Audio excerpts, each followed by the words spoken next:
Hello and welcome back to the I keep clapping on my intros. I've noticed this in editing. I keep doing a little clap.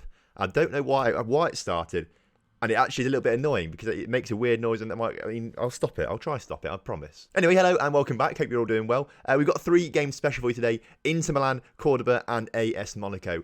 2 Champions League games, and they are huge Champions League games in the context of potentially qualifying from the group to the later stages of the Champions League. Now, since you're last here, we'll go through it very quickly to get into the games pretty quickly. There's a little bit of stuff I need to cover as well. But since you were last here for the first Leverkusen game and the Coruña game, both nice wins in that game, I've got to say. We played Mallorca in the Cup, ended up actually going for quite a full-strength lineup because I did remember that actually Hans Osmanovic is expecting us to win silverware this season.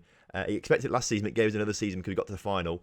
Didn't win it, obviously. Valencia debacle, just don't remind me about that, please. Either way, we do need to win something this year if you want to keep Hans Osmanovic. Although he did sign a new contract, so maybe he doesn't matter too much about that. But I want to win the Cup anyway. I want to win something. Otherwise, this save probably wasn't justified. So either way, we put out a full-strength lineup against Mallorca. A 2-0 win there. Pretty good Hans Osmanovic with both of those goals. We then had the local derby against Gijon. 4-0 there. Adriano Pelaez coming on in that game, scoring a hat-trick. So obviously the local boys come to our youth academy, really keen to rip a new one into Gijon, and he did that with a hat-trick, an own goal as well. Would have been Cologno's goal, but somehow went down for an own goal. We then played Bayer Leverkusen, won 3-2 at home. It was looking pretty comfortable until the last 10 minutes or so when they scored 2 late goals, 82nd, 86th minute, and we actually did change things there. I know a lot of you get cross because I don't change things much, but I did change things there to make sure that we managed to win that 3-2 in the end. We then had this seems to happen every season now, I think, but we seem to have just an anomaly, a really weird loss. This year, it's a 7-4 loss to Villarreal. I don't know what happened. A lot of these goals in this game for both sides were absolute screamers. Like, there was an unusual amount of screamers. Somehow, the stats were really even as well. We'll have a look at the stats very quickly. But for 11 goals, there must have only been about 30 shots, something like that. I don't know. It was a bit weird. If you look at the analysis, as you can see from the highlight, basically 31 shots, but somehow 11 goals. Pretty even possession, pretty even everything. I just don't understand. Both teams obviously had very, very good attacks and awful defences, and ours were just a little bit worse, apparently. So 7-4 loss there. We lost 7-2 last season to Malaga as well at some point. It happens quite a bit. We had a 3-0 loss to Eibar. The season became second, and they were like relegation candidates. I think they only just avoided relegation by about a point. So that win, it was weird. We have some weird results sometimes. The game after that was a bit better, though. We played Barcelona. We played 5 at the back against Barcelona, and that seemed to work fairly well. Hazard scored a penalty, so actually, if we'd been a bit more disciplined, perhaps we could have won that game. What that means, though, for the league table is that 4 teams sit on 24 points. So 4 teams joint top. Us, Atletico Madrid, Real San Sebastian, and Real Madrid. So it's all looking pretty tight. Valencia on 23 points, Barcelona on 22 points, Villarreal 20, Las Palmas on 20. It's very, very open still, 12 games this season. There's still obviously a long way to go, but it's nice to see, but it's very competitive still. In terms of a Champions League group, the 2 wins over Bayer Leverkusen mean we go second in the group. Inter Milan lost 2 games to AS Monaco. AS Monaco already through.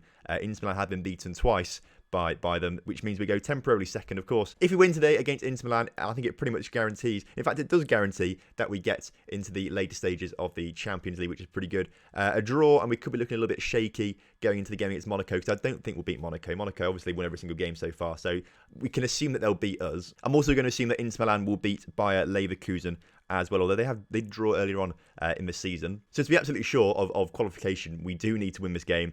If we don't win it and we end up losing to Inter Milan, we'll probably come third in the group, I imagine, and we'll probably get Europa League. So we should still be in Champions League or Europa League come the end of the episode, just doesn't know which one it is yet. We've also got a defender coming into the club. We've always lined this signing up actually for January. It will come through on the 4th of January. Sasa Babic is coming in for £650,000. That's his minimum fee release clause. Scouting reports, I've not accepted it yet, 'cause I want to show you him first. I don't understand. If you look at this, minimum fee release clause for foreign clubs, £650,000. Reports suggest that he has 3.5-star current ability, 4.5-star potential at 20 years old, which puts him as the best centre-back at the club. Apparently Thomas Partey is the best centre-back at the club, but Babic will come to be better than him. And for that kind of money and the kind of wages on 16k per week, I think that's pretty good. So we're going to accept that.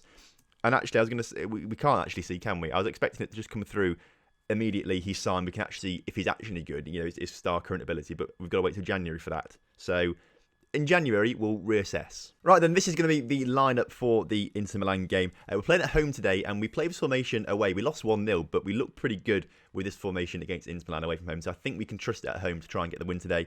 Berke, as per usual, starts in goal with Cucurella, Sanchez, Romero and Diouf at the back. Thomas Partey, Dad and Colonna make that midfield with Adzich on the left, Orsolini on the right, and you know it, Osmanovic up front. He's never going to be replaced until he gets sold, because I'm sure at some point someone's going to come in. Another thing, Adzich, he's wanted by PSG, and he's the one player that I haven't offered a new contract to yet, and now I can't because he wants to go to PSG, and his minimum fee release clause is only 26 million, and PSG are going to get him surely. I can't see PSG not offering the minimum fee release clause. They'll just do it, won't they? So that could be a big issue come January, as kickoff is upon us. Trying to replace him would be pretty difficult. First highlight of the game, though, looks like it's going towards Inter Milan as Kondogbia plays it out to Pozzo. Pozzo was quite a bit of a thorn on our side, I think, in that first game. That was a bit annoying, but Pavard now on the ball into Boy. Thomas Partey gets in the way, though, in his CDM role there, which is good to see. Orsolini manages to get it past his man there, puts a great ball forward to Osmanovic, who shoots from a pretty tricky angle there, I've got to say. Forces a decent save there from the goalkeeper, and it goes out for a corner in the end after the rebound. Thomas Partey gets the ball back in the air. Colonna into Orsolini, his shot wide of the mark, but a nice bit of early pressure from us, I've got to say. And looking at these stats as well, that's looking good. As I say, I don't think a draw is going to be enough. A draw would only keep us 2 points ahead of Inter Milan. And of course, I reckon they probably have enough about them to beat Bayer Leverkusen. I don't think we've got enough about us to beat Monaco. If that happens, then it means that Inter Milan go on to 8 points. We'll be stuck on 7 points. We get Europa League instead. As I say, I don't mind too much which one we get, but Champions League gets us more money, more reputation. It may help us in the longer run getting better players, and it may even keep Adzich at the club, actually, if we stay in it. One of his big things is Champions League football, so it may actually keep him at the club if we manage to get it. So it is huge, I've got to say, for the club. I don't think we've got a good chance of winning it. I think we have a much better chance of winning Europa League, as Osmanovic puts it into Adzich, who hits the crossbar. As I was saying, I think we've got a much better chance in the Europa League. I think if we got knocked into the Europa League, we could get to the final. We could do pretty well there. You know, we're a team that's in the basically at the top of its game at the moment in La Liga. We're doing pretty well for ourselves the past 2 seasons. This season also looking pretty good. So I think Europa League is very, very realistic if we got knocked into it. Either way, I'm rambling on too much. We only get 3 games in 20 minutes, so that's not the best. Cross comes in, Berke collects, we can carry on. Come on, boys. They come back at us, though, do Inter Milan out towards Pavard once again. He's looking dangerous on the right-hand side of the pitch. Up to Pozzo again, who we've identified as a danger man, into the near post, and Lucas Boy manages to slot it in there, and that's not good. We'll go unlucky, though, in that first half, and it looks like it's actually worked pretty well for the boys there at half-time. Hopefully, second half, they'll come out guns blazing. A little bit more motivated, a little bit more calm, not panicking too much. That's the worst thing that can happen, getting panicky on the ball. So hopefully they're just chill and we can go out and win this game now. Inter Milan with another chance now. They're looking dangerous around this final third. I mean, that was a quick highlight. And, well, that goal could actually be the end of our Champions League hopes for this season. We'll put everything into Europa League, obviously. We'll put everything into that. I reckon we could do quite well there, as they've very nearly scored a third goal there, bouncing off the crossbar. We'll make some changes. We'll make some tactical changes. I think we'll take Thomas Partey off and bring Harbo on as that ball-winning midfielder. I think he's slightly better midfielder as a ball-winning midfielder. And, I mean, Sanchez hasn't played very well. None of the defenders have played very well. We'll leave it for now, though, because Vazquez, although he's a young player that I want to get a lot of game time into, I feel like a situation like this, it's perhaps not best to blood him in this kind of thing. Inter Milan, though, once again trying to build from the back. Ball back towards now as the goalkeeper, though, puts it out towards his man on the left-hand side of the pitch. Completely open. Then Pavard again, completely open. Obviously, we've got no width now because we took the wingers off and things like that. But attacking through the centre, overloading through the middle, could work as Nacho on the ball. Weird pass, but it gets to Diouf in the end, who puts it in. Cleared by Pavard, but only as far as Dad, who can get it out to Cucurella on the edge of the area. Puts it in. Nacho at the far post. I was a bit worried then that the game had completely crashed because it all lagged out then when Nacho was about to score. Good job we got back into this game, though. We have now got a foot in the door. We've got 20 minutes or so to get a goal. Come on. And this actually could be the game where we lose Luka Adzich forever. Because I can't see PSG not putting in a £26 million bid for him. When actually, I think Adzich is worth about £26 million now as well. That's his market value. So we desperately need to get him a new contract. If he doesn't sign for PSG, he will have a fantastically big new contract. But I don't think it's that likely right now. Cucurella on the ball, though. Loses possession, and now Boy on the ball for them. Romero can't get his tackle in. Boy nearly slides it in at the far post there from the cute angle. They're looking good out there. I've got to say, though, stat-wise, we have been slightly better, so I think we are going to be regretting the chances that we're missing today. And with 10 seconds on the clock, it's exactly what we're going to be doing. Nacho with a last chance to try and get something out of it. The ball's been cleared. It's Oviedo 1, Inter Milan 2. And I think that is the end of Champions League football. Well, you hate to see it. You hate to see it. When you have been the slightly better team in the game, but they just seem to make better use of their chances. They've done pretty well. I've clicked on me by accident there. It's all going wrong. We'll quickly rest the players that we want to rest for the game against Cordoba. We'll rest of that first team, but we'll rotate things. It's a shame to see. It is a shame. Oh, the board wants to increase the transfer budget. I'm not quite sure why. I don't really have too many plans to bring in players in January, but I'll say yes. That sounds nice to me. I'll say yes to that. It's 15. It was 12 million before. What's the point? If you're going to increase my budget, increase it by like 20 million. Don't just increase it by like 3 million. No, let's not be ungrateful, Tom. 3 million last year got us Dad. And now Dad is one of the best players in La Liga. So 3 million could be worth it. Right then, game against Cordoba coming up. I think for the Monaco game, we're going to go 5 at the back. So I'm happy to leave Adzic and Orsolini on the pitch. We'll leave Osmanovic on for most of it. We will swap around the midfield though. So Harbo is going to come on. We're also going to bring on Badeka, but we might leave Thomas Partey on there for now, I think. I reckon we do give some rest to players at the back, though. Cucurella will come off and Cano will come on, and we'll also bring Aitor Vazquez on for Romero as well. I'll tell you what, we'll rest Thomas Partey. We'll bring Lucas Toussaint on for his first start of the season. I don't know how he's match fit. I don't know what games he's been playing in, because I've not played him at all this season. I've not told him to play in reserve team. I don't think I've told him to play in reserve team games. Like, what has he played in? He's literally played in one cup game, apparently. He's made one non-competitive appearance for the B team. I don't know why he's match fit or how he's match fit, but fair play. I'll accept that. Has he been secretly playing games behind my back? Has he secretly been doing that? Because I'll be very cross if he has. Right, looks like Real Madrid have already played and already won, of course, because no Spanish games can kick off at the same time. Cordoba down in 15th in the table, so theoretically, this is a routine win. Cordoba, actually the first team that we played against in the Real Deal save. And I remember that because everyone went mental at me in the comment section because I pronounced it wrong. So I'm still very sorry that I can never pronounce anything right. I still get comments telling me you're saying this wrong. And at this point, I'm so far into it. I've said it so many times. It's just ingrained in my brain that I'm saying things in a certain way. So I'm always going to be wrong. First highlight of the game, though. This could be interesting too. So already on a yellow card. Gets it into Harbo, who I don't know really what he's trying to do there. But he just hits the post on the second attempt there. Or it just bounced off the crossbar or something like that. It looked like it could have been a very good goal if he... What am I trying to say? It could have been a good goal if he'd scored it. Yeah, it would have been a good goal if he scored it. We've got another chance now, though, as Orsolini puts his shot over the bar. Here they come, actually, with perhaps one of their first attacks of the game. Tackled, though, by Harbo. And now Osmanovic has a chance to run on with the ball. Coming through with effect. I mean, what was that? Why are you showing me a highlight for that?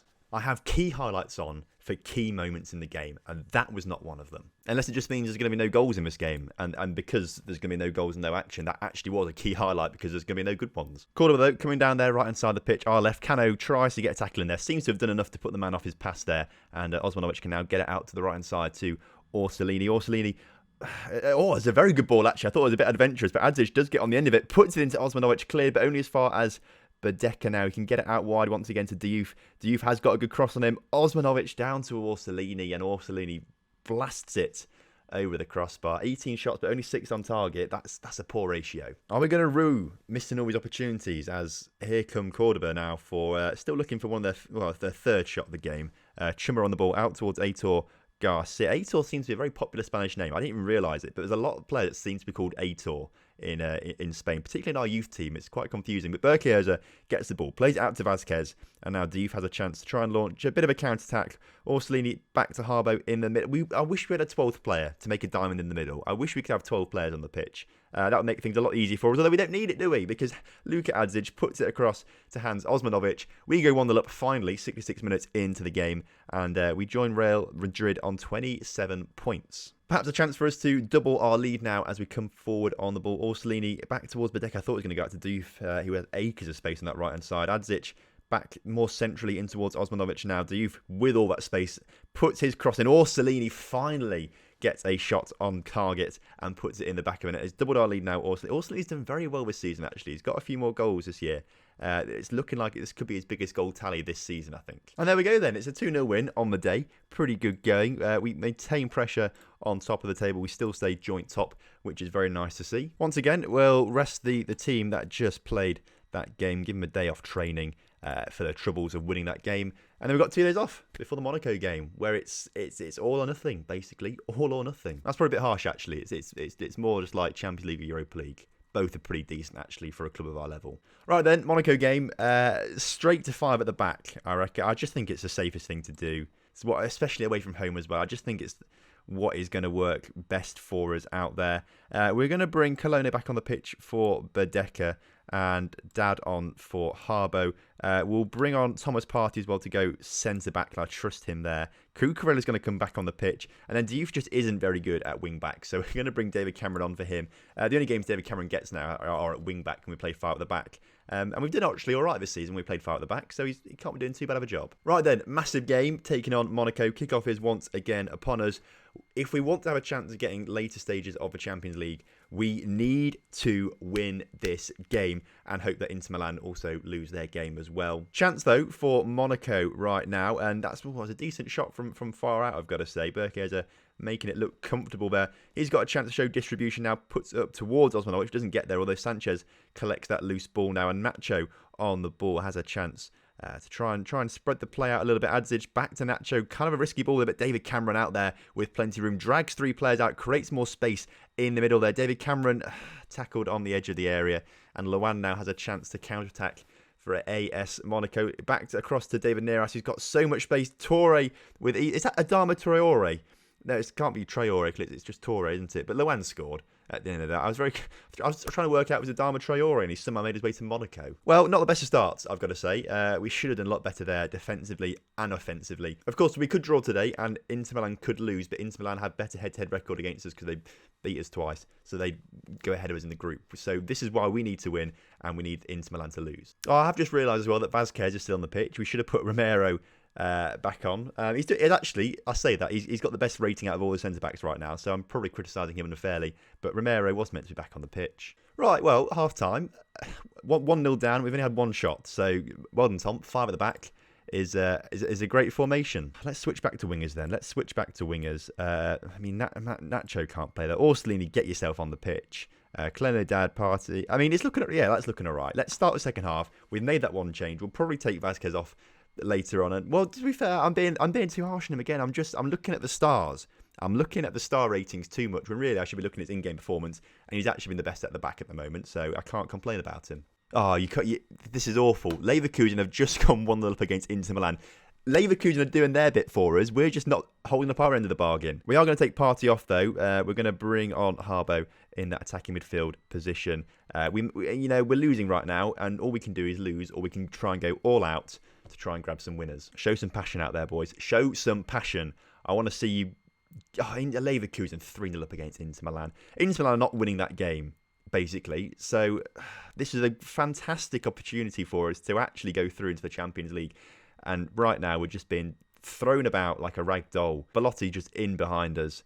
And he's put the... I mean, it's game over. It's Europa League time. That's what it is. It's Europa League time. Well, there is time for I said there was time for a reverse Valencia debacle. That ball was awful. Okay, come on. Tackle. Oh, I thought I was about to tackle Rulli. Osmanovic, shoot. Dad, shoot. Get in the back of... We should have scored a goal there. We really should have scored a goal there. The corner comes in from Adzic. It's not the best. Dad put... Well, come on.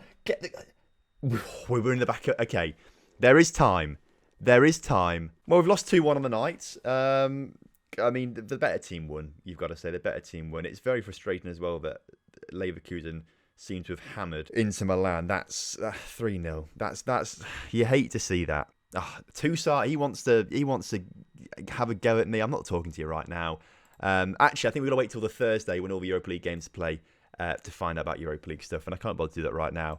It's been a long video to record this. So next episode will come. Oh, I reckon we come back after the winter break. Perhaps do Malaga and Real Madrid maybe, or do we go a bit further on?